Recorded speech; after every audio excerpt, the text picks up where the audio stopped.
All right, let's start with Mr. Big Toys for Big Boys. Can you introduce yourself? Okay, I'm Steven Omalwa, 2 times Kenya's strongest man. Yeah, and furthermore, I'm preparing for my competition on Saturday. I urge everyone to come and witness the title, man. Yeah. Witness the witnessers. Ni kama nlama. Yes, sir. Hi, my name is Ian Masinde, first-time finalist, Kenya's strongest man. Yeah. Ian Masinde. I am Matthew Nyasura, second-time finalist, and like some people, I'm used to being in the finals. But I'm looking forward to proving a lot of people wrong.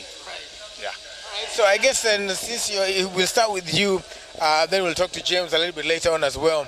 But so tell us, right now, like you said, the event is coming on Saturday. So for each of you, I guess, maybe we'll start with you. How does this last week look like for you in terms of what you're doing? Funny enough, the last week is when you train the least, but the last week is also the toughest week because we've been training since January. Basically, someone's season starts from January. So you can imagine over 6 months of constant hard training. So there's that accumulated fatigue and there's also mental fatigue. So by the time competition time comes, you're like, it's about time. I want to just get done with it. So for me, the last week will just be about taking my mind off the gym. So I usually just play video games, eat, sleep, just get your mind out of the gym. Then now competition day, because it's going to be brutal. It's going to be a brutal 8 hours. So right now it's just trying to make sure I'm as healthy as possible before then. All right, so it's 8 hours of competition. So Ian, what are you doing? How are you prepared? So for me, the final week, first thing, I go for a physiotherapy session, get my body in shape, my muscles aligned and my joints in good shape. Then I have only one training session, which I did early this morning. Very lightweight, just to get blood flowing, and technique work. Yeah, at very light weights, probably 30-40% of my max. Then I just chill, wait for game day. Also, this week, my food intake really goes up. Yeah, I eat a lot of carbs. The number or the amount, the portions, or the number of times you eat, or everything, the portions, the number of times I eat. So generally the amount of food I take this week really goes up. Also hydrating is stepped up a notch. Yeah. What about you, Mr. S. Omalwa? Yeah. Right now, the last week for the competition, everything runs very systematically in terms of my diet, training, and also I need to go for the physiotherapy just a little bit because I did it 3 weeks ago. Now I did it again yesterday, but it was so light. But right now the intake of food is so high in terms of calories, protein, and everything, so that I can maintain my power, strength, and everything, man. So I guess we're going to start. Where we're going to start? We'll start with you, or we'll start with this ones. Which one do we start with? With Ian. So Ian, what are you going to demo for us? I'm going to demo log, clean, and press. So this movement is going to be part of the press medley, where we'll have a barbell, a dumbbell, the log, then another dumbbell. Yeah, so in competition, the weights, the barbell will be 100 kilos, dumbbell 55 kilos, then the log 120 kilos, and final dumbbell at 75 kilos. So I'm gonna demo the technique for the log, clean and press at, let's see, 63 kilos. Yeah. So basically, when you say clean and press, for those who are watching wanachanga, clean ni kupanguza, press munafinya nini? What is it? So, clean and press, it's basically 2 movements. The first part, the clean, you get the weight from the ground and get it up to your shoulder, chest level. That's called the clean. Like you've gotten it up there cleanly, like properly. Safi, yeah. Then you press. Yes. That's what you're going to do. You have to strap first. Yeah. Belt up. to keep your core tight. Yeah. Bet top. Yeah, na hapa this time lazima anaenda pale kwenye finali. Choking is for kusaidia grip. This is for grip. Yeah, this is for grip. You need choke, a lot of choke. Yeah. On the grip hapo hivyo. Muhimu sana. Grip ni muhimu mtu wangu.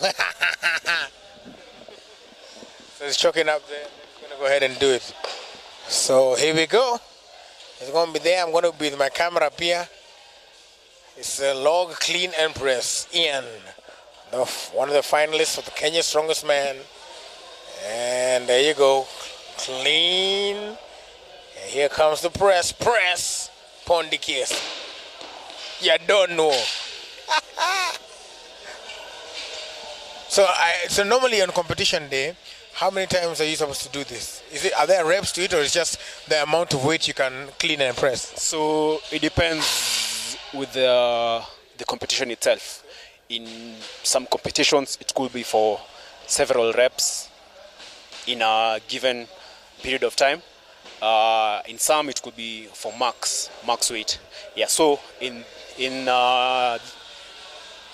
these finals, it's gonna be we have a press medley. So you're cleaning and pressing several implements. So it's gonna be the third implement at 120 kilos. Yeah. 120 kilos. Hiyo inakaribia weight yangu, lakini tutawachia hapo kwa sababu of importance is aliveness. All right, we're going to have Matthew come through as well to do his thing, and he's going to come through over here with trying to lift this. So Matthew, explain to us what you're going to be doing for us with this equipment or contraption. This piece of Let me get this way so that this piece of metal over here, in competition in strongman, it's called the yoke, and when it gets super heavy, it's called the super yoke. So for someone my body weight, I'm 104. So internationally, if I was competing in the 104 kg category, the weight on the yoke would be north of 400 kgs, close to half a ton. 400 kgs. Exactly. And sometimes it actually gets to 500, 510, 520. And the whole point of this event is how fast can you run with the weight on your back. So you lift it, run with it for a distance of maybe 30 meters, run back. And it tests a lot of... It's timed. Oh yes, a lot of things in strongman are timed. So, and what a lot of people say is that the strongest person will have the fastest time. So you just carry it to test a lot of core strength, leg strength, and mental fortitude. Because when you take the first few steps, you feel like, with every step, that's 400 kg being pushed into each leg. With every step, you feel like your body is about to crumble. So it really tests how tough you are, especially when you're coming back. And it's not only you, there's also someone else who's trying to beat your time. So it's one of the hardest events.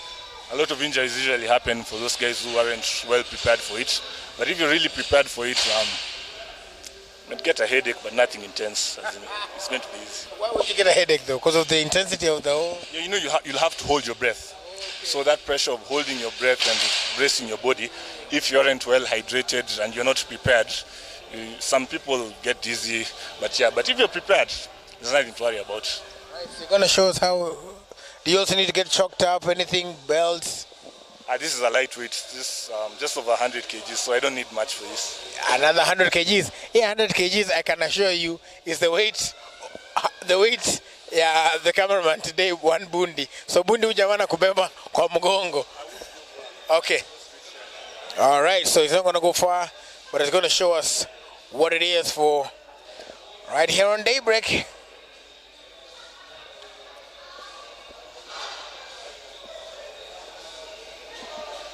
That is 100 kgs, ladies and gentlemen.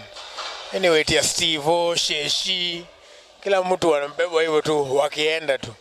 So how many times during the competition are you supposed to do something like that?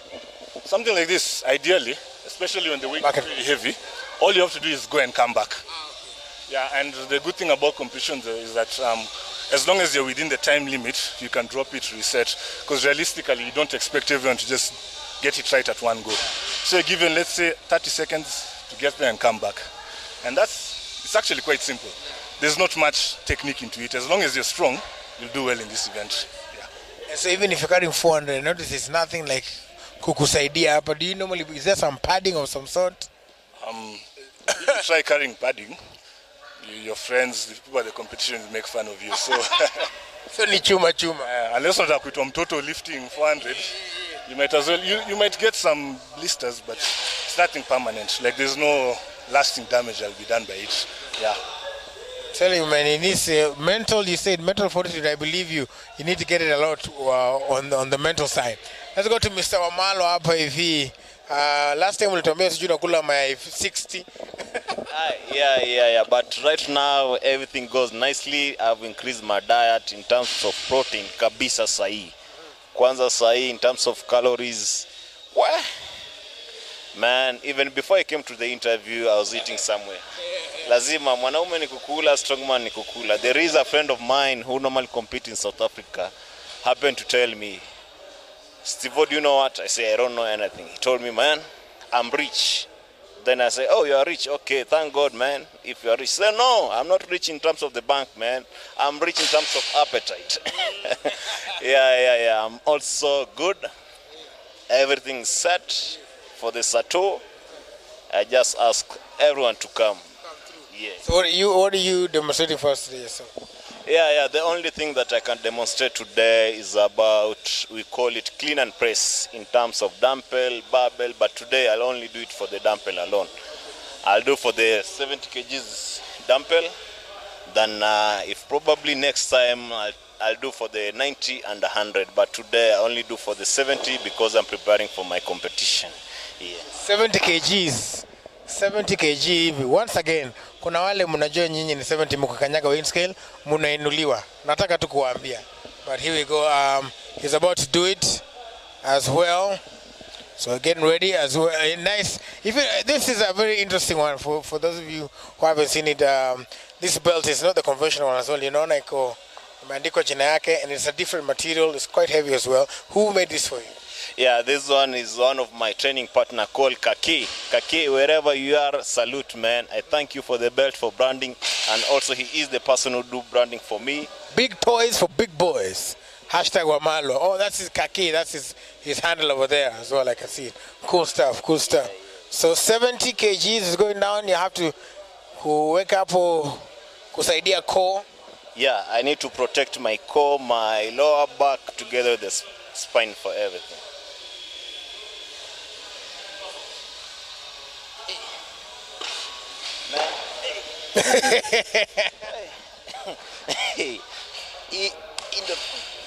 Okay. Now I'm good to go, man. Right. So here you go. That's 70 kgs. Let's let the record reflect. 70 kgs. Let's do this because we ain't new to this.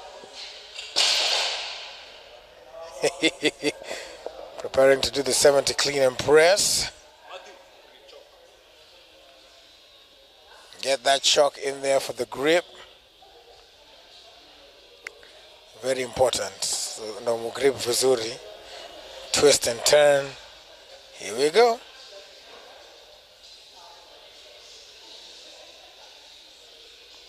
Ooh.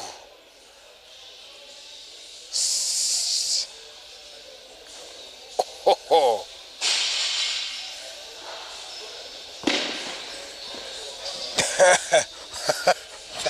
That was 70 kgs, ladies and gentlemen, children of all ages. That was 70 kgs. So what is the max that you can do? Yeah, the highest I can do is 90 to 100. But because of the competition right now, I can only maintain from 70 to 75 kg. Just so that you don't fatigue yourself in the build-up to that? Exactly. Bado anaongea, sasa nashangaa form ni gani? Anaweza kuongea bado kuji-express vizuri. Wewe jaribu uinue ndoo 10 kgs kuchota maji. It's a wrap. All right, so I want to talk to Ian one more time, and Matthew, everybody come through. So where is the competition going to be? The competition, this will be the 4th edition of the Kenya Strongest Man, and it will be held at Nyayo Stadium, the handball court, and it will start at approximately 10 a.m. all the way to around 6 p.m. And the good thing about this final, as compared to other finals, we'll have one of the strongest men to ever live come and be a guest. He goes by the name of Zydrunas Savikas. Zydrunas has won 4 times. Russian. Latvian. Lithuanian, correct. Sorry, Lithuanian. But you can tell from the name. Lithuanian Savikas, yeah. Yeah. He's won 4 times World's Strongest Man, 8-time Annual Classic champion, 16-time Lithuanian Strongest Man, and he's had over 70 world records. So he's arguably the greatest or strongest man to ever live, regardless of sport. So he's kind enough to be the guest, and he'll also have a demonstration whereby he'll lift a few things here and there and have a one-on-one seminar with some of the athletes. And they've also been kind enough to give whoever wins on Saturday gets to go on a trip with Zydrunas the following day, and also a trophy trip. So anyone who's into strength, I'd urge you to come and watch the competition, because we're making history basically. This is the first time this is happening. First time Zydrunas has been in any East African country. So they've been kind enough to make this happen. So I'd urge anyone who's interested in the competition to come through. And also the Kenya Strongest Man title is currently held by a Kenyan who stays in Qatar. So we are looking to bring that title back to the country. So it'll be a big day. So what are some of the bases here? You're trying to explain to me some of the bases, like the weights, like the minimum entry level, I don't know if you call it entry level in Strongest Man, but like when you're starting, like what you did, the clean and press, squats, deadlifts, what are some of the minimum? So for you to make these finals, some of the standards, let's start with the squat. You have to have a squat at minimum 180 kilos. Yeah, like that's the lowest level. Yeah, deadlift 260. Honestly, if you can't pull 260 kilos in these finals, it's gonna be a rough day. 260. Yes. So in these finals, pretty much. Mtu mwenye anaweza inua hiyo, instead of sanyi si wangempeleka tu yeye na bomoe tu building na mkono yake. Yeah, so I guess pretty much everyone can pull 260. Yeah.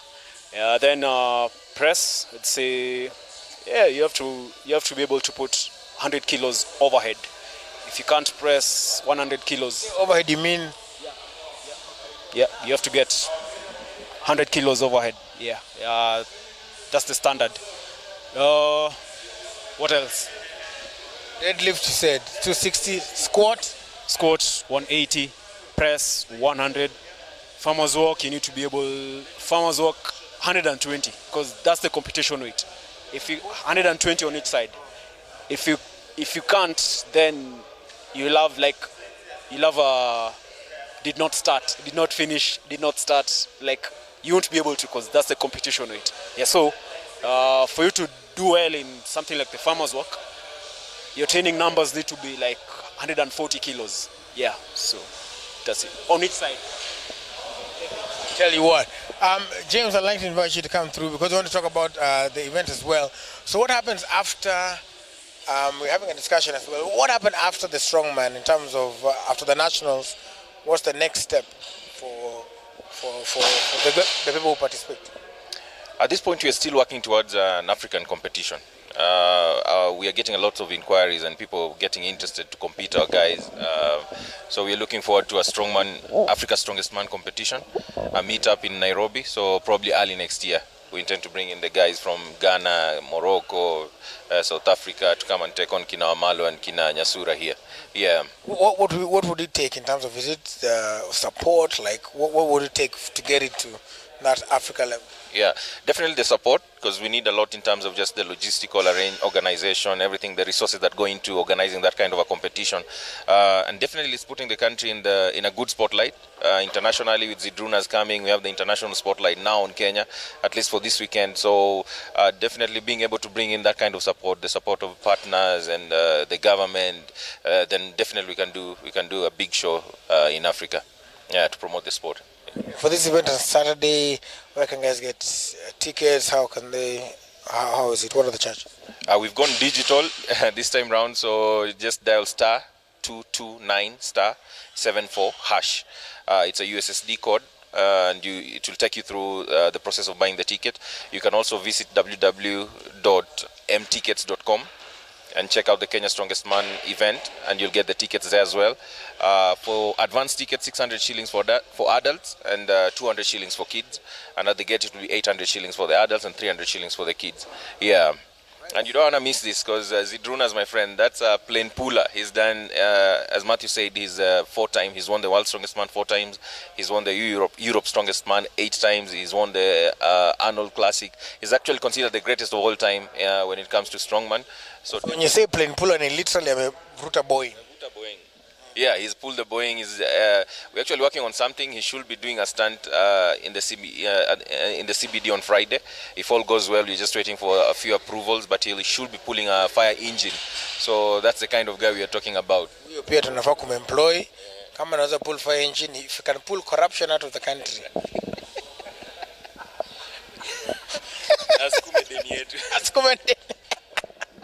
All right, and I just wanted to get a few final thoughts from you guys. I mean, it's a difficult thing to be in shape as well and to stay focused. Like, what would you like to see in terms of Kenya corporates? What would you like to see in terms of them?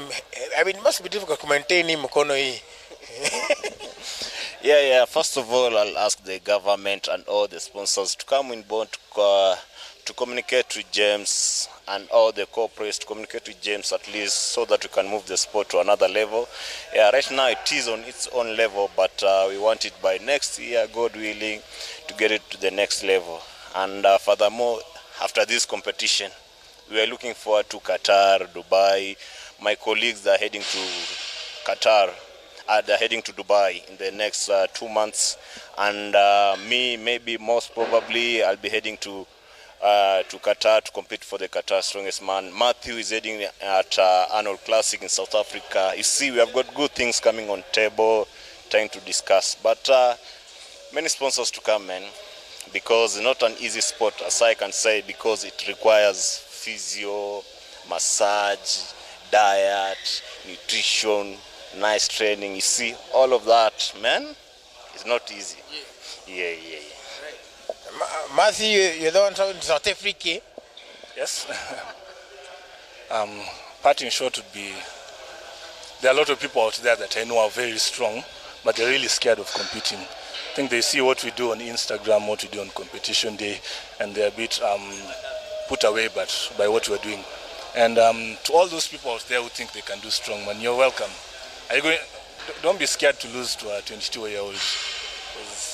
I was 21 when I started. It's just that, yes, I wasn't strong enough, but I said, what's the worst that can happen? You just show up, compete. You might actually do well. You never know. So yeah, for all those people who are interested, and this is the first time ever we're having a ladies category. And some ladies who've shown up, these are ladies who are told about the competition on Monday. They said, fine, I'll show up on Saturday, and I got some good money. I got medals, and also got the title of Nakuru's Strongest Lady, Nairobi's Strongest Lady, and they're all going to meet in the final, so for the Kenya Strongest Lady. So there's a lot. So if you meet the age limit, I think it's 19. Talk on ID, just show up. And for those people who think of competing, come on Saturday. You can get to interact with us. You get a few pointers here and there. And yeah, thank you. Ian, you're heading to Dubai. What would be your comments? People who are watching who want to compete, people who want to be like you, they're like, I mean, nataka kufanya clean and press, all that stuff. What would you advise to them? Just start wherever you are, at whatever level, whatever strength level, whatever technical abilities you have to start somewhere. Yeah, that's it. It's even like when people look at us, they think we are so good, but when we compare ourselves with world-class athletes, we still have a long way to go. Yeah, so it's all about relativity. Yeah, so you have to start somewhere. Yeah. That's it, when you have to start somewhere. Hata sisi tumeanza siku moja, hata mimi mtaniona pale kwa Strongest Man, msije mkashangaa mkasema niliwaambia ati hakutuambia alifika aje huko, nimesema. I'd like to say a big thank you to James and the entire team. Make sure you turn up and support them on Saturday at the Nyayo National Stadium. You said mticket.com. You can find your tickets there. Or it is *229 *74#. Wende pale hivyo na upate tikiti